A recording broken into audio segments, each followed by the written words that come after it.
boy can learn to be a man, growing up with a cane pole in his hand. Like a fool of dream sitting down by the stream that leads him to the Corpus Bay.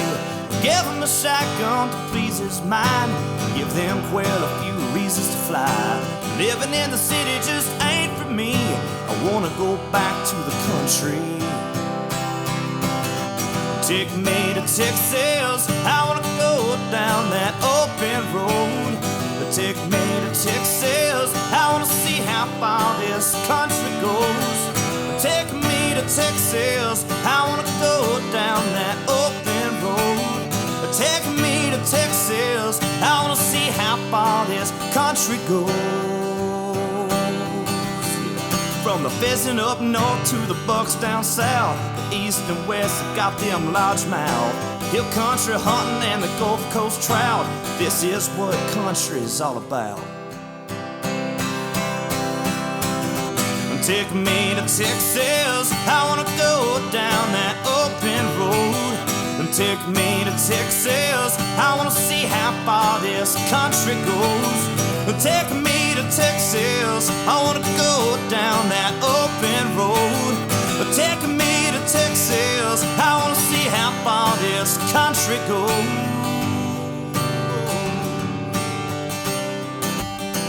Take me home to Texas.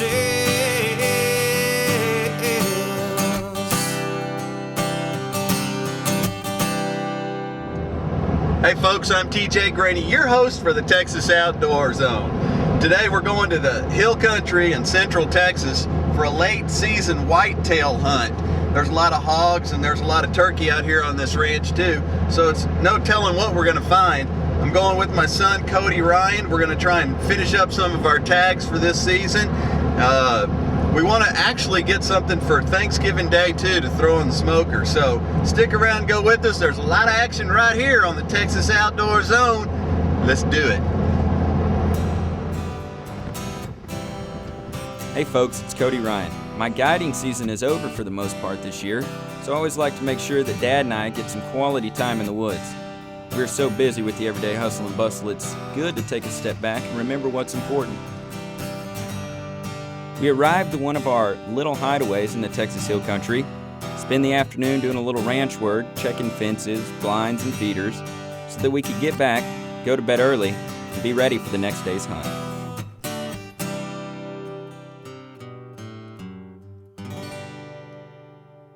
I don't know. It's 5:20. We don't have to be there till 6. Okay, you're a professional hunting guide, trained and certified. And what are you carrying in your pocket? Dr. Deer Slayer. Show me your good luck charm. Little brother hands me Dr. Deer Slayer for good luck. But if I carry him today, maybe, you know? You're at the Wyo Ranch and you're having to do this every day during the summer. Was there days where you just didn't want to get up, or did you feel energized and empowered and ready to get up every day? I felt ready to get up. No, there was definitely days where you'd be just screaming cuss words as you're rolling out of bed. Russia. And well, at least it wasn't freezing cold every morning. Yeah, I made it nice. Made it easy. Didn't take you 15 minutes to get dressed. But, yeah, there's definitely days where it's harder to get up than others. It's got to be gratifying to have all those kids that, you know, would come through that camp, and a lot of them would really latch on to you and, you know, need somebody to look forward to. That's got to be after a day or two, you know, it's got to be gratifying to want to go see them, and it makes it cheer you up a little bit. It makes it nice when you do see them, or you roll into camp that morning and they're, you know, yelling your name or coming up to you, or, you know, replaying stories from the day before when y'all shot something or whatever. That is pretty neat. Or asking you when they're telling you they're ready to go, and you just got to calm them down and make sure you get breakfast. And tell them they need to get breakfast before you head out. But How many kids do you think y'all ran train this summer? I'd say probably just over 100. Really? Yeah. That was just in the apprentice hunting program that you... The hunting camps, including the probably right at 100. The advanced camp and the regular youth camp. Beginners. Beginners, young and old. I had a special opportunity to take my 6-year-old brother on his first whitetail hunt earlier this season at the Wyo Ranch, where I worked as a hunting guide.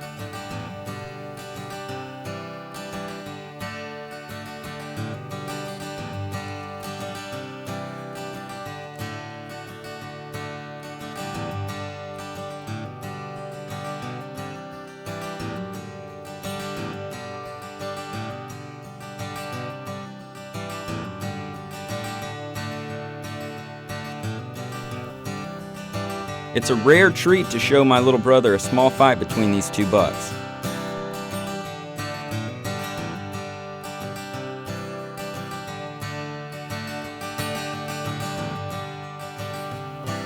Later that morning, we ended up in a box blind, where John Michael had a chance to make a great shot.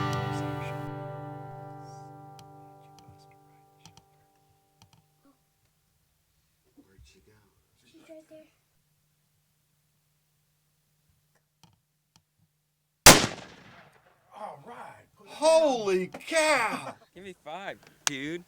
Good. 6-year-old shooter. Go check your deer.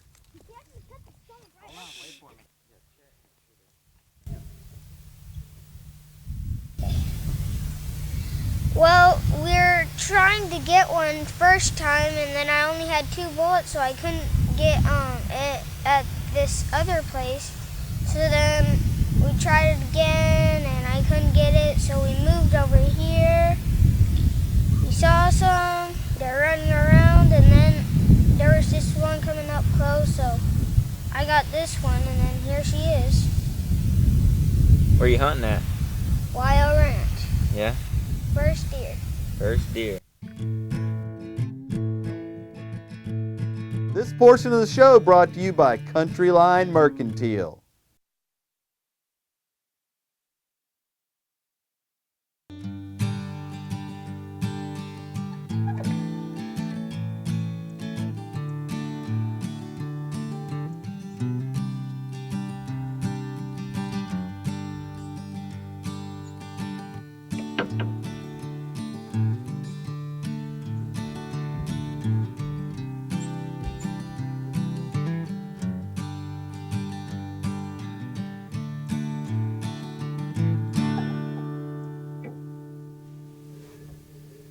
Well, folks, we're sitting in what I would consider my all-time favorite deer blind. I've hunted in this deer blind many a times. I've napped more in this deer blind than I've hunted in this deer blind. It's the Texas Hill Country. There's no place like it. There's deer, turkey, hogs, everything you could think of passes through here, and I just absolutely love it. Today it's been really, really windy, and I think that kind of the deer like to lay down when it's windy like that. They don't like to move so much when it's real windy. At least that's my theory. And now that as the evening comes on and the sun starts to go down, the wind lays down, and that's when the animals start moving. To my left side I have a water tank, and to my right's a feeder. A lot of good sign everywhere, lots of good habitat here for the deer, and I'm just hoping that some of those big deer we saw earlier in the year will mosey back this way and munch on the corn a little bit, maybe have a drink of water, and I'll get some video of them and maybe get a shot. If some hogs or some turkey come in, I'll definitely take a shot. I'm looking for a deer because I haven't shot a deer this year, but it's got to be the right one.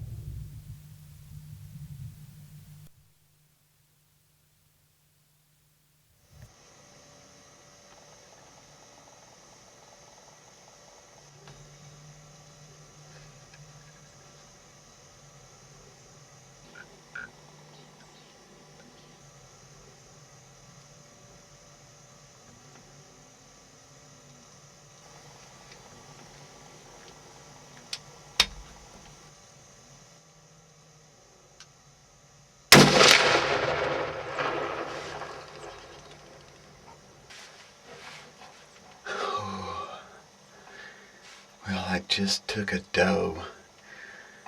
I've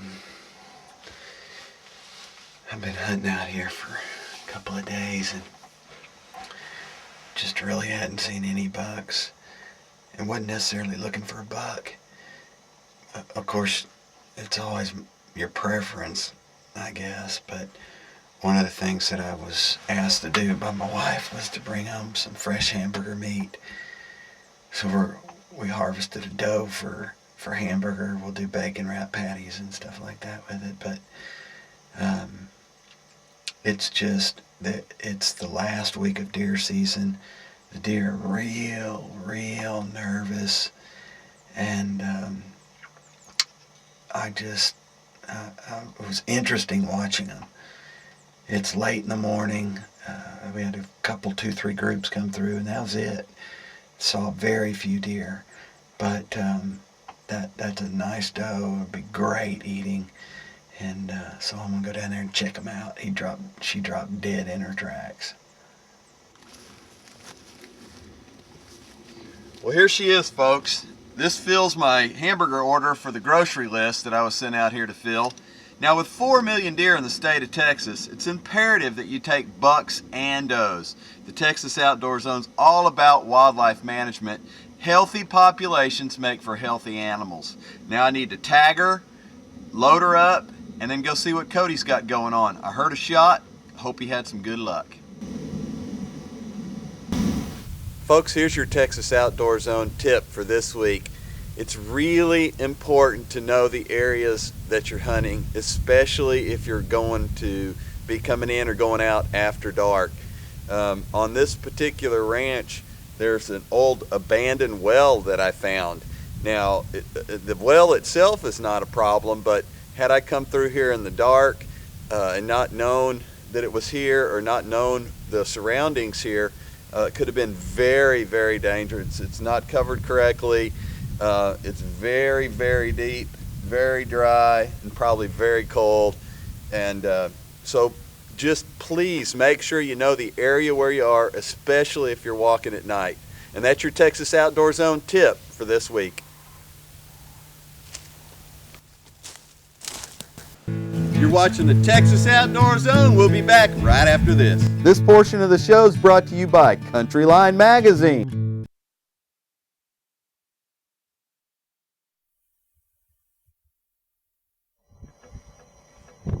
Hey folks, day 2 here on the Texas Outdoor Zone. We're on the Texas Hill Country, southeast wind, late whitetail season. And yesterday afternoon was kind of slow, but hoping things will pick up this morning. Full moon last night. So we'll see if our luck changes. I got Dr. Deerslayer with me this morning, so we'll see if a little good luck charm will change our odds here.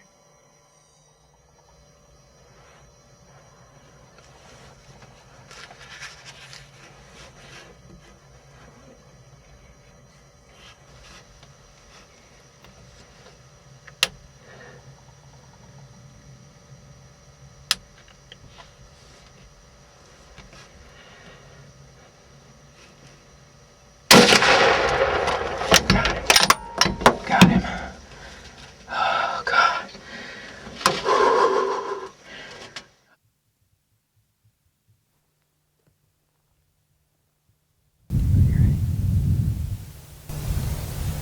Folks, I waited in the stand a little bit, looking for that, waiting for that buck to lay down, and hopefully I got a good shot. I don't know, all I'm finding right here is a little bit of hair.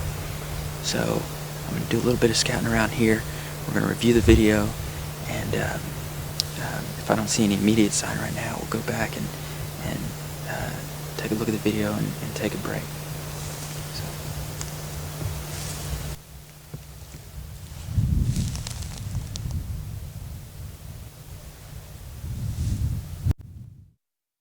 Now it's time for the Texas Parks and Wildlife Corral.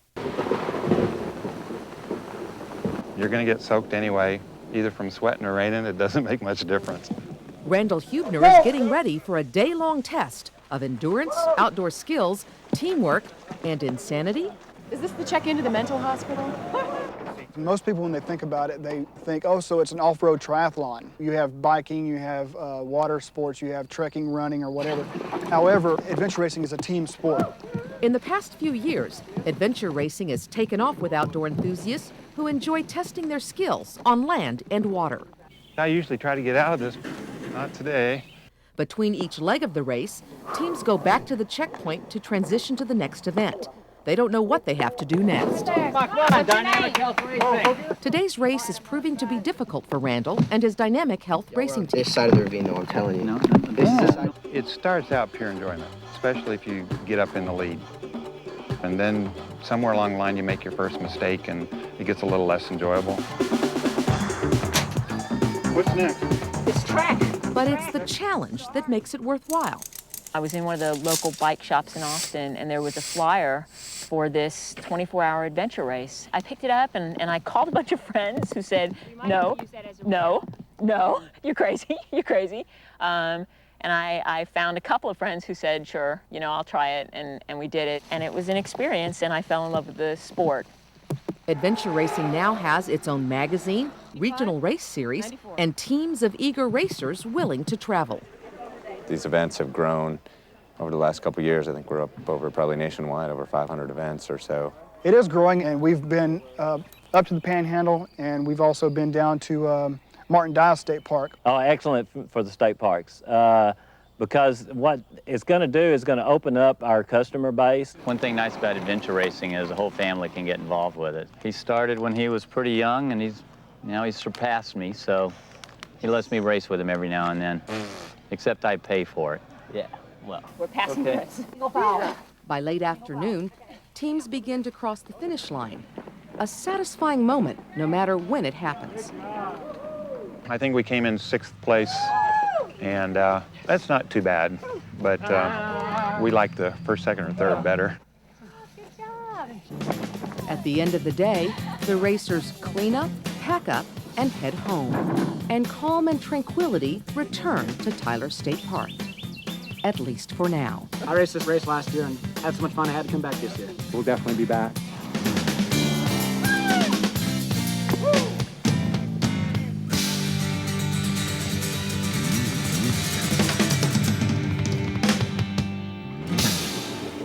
From Tyler State Park, this is Lydia Saldana reporting.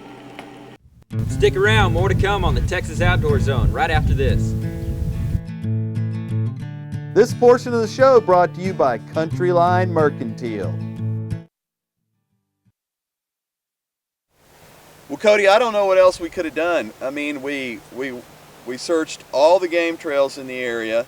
We did 360s for 100 yards from where the impact shot was. I don't know what else you could have done to try and find your deer. Yeah, after we looked at that tape, I don't think that it was lethal shot. We looked at it 15 times, frame by frame, and I think just grazed it, found a little bit of the hair right at the impact, and it wasn't lethal, so he'll live and hopefully scared the heck out of him, though, I bet you. He'll be bigger next year. Well, and that just goes to show that, you know, you can be a professional hunter and have problems like that, even if you're somebody who hunts for a living. And so buck fever's real for everybody. Gives you a little more sympathy towards your clients from here on out, I guess. Well, folks, it doesn't matter if they're 21, 10, or 2. Get the kids outside, take them for a walk in the park, take them for a fishing trip, take them for a hunting trip. Just get them out into the great Texas Outdoor Zone. We'll see you right here next week. There's a lot of hog and turkey out here to this ranch, out on this ranch that we're going to. So we're going to go out here and see what we can finish up doing. Ready? 3, 2, 1. Stick around and go with us. It's a great place to hunt, and you get to go. Yeah. 3, 2, 1. Camera.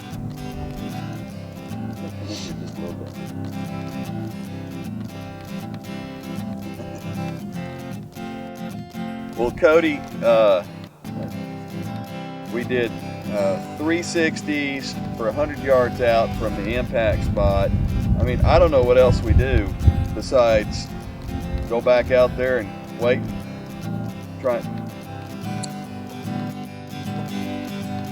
Well, Cody, I don't know what else we could have possibly done to find that deer if you'd gotten a shot that would have physically harmed that deer. Well, Cody, I don't know what else we could have done. We went, 3 seconds. Okay. Well, Cody,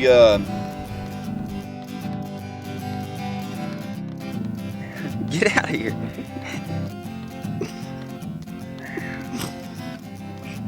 Get out of here. You don't have a wide enough lens.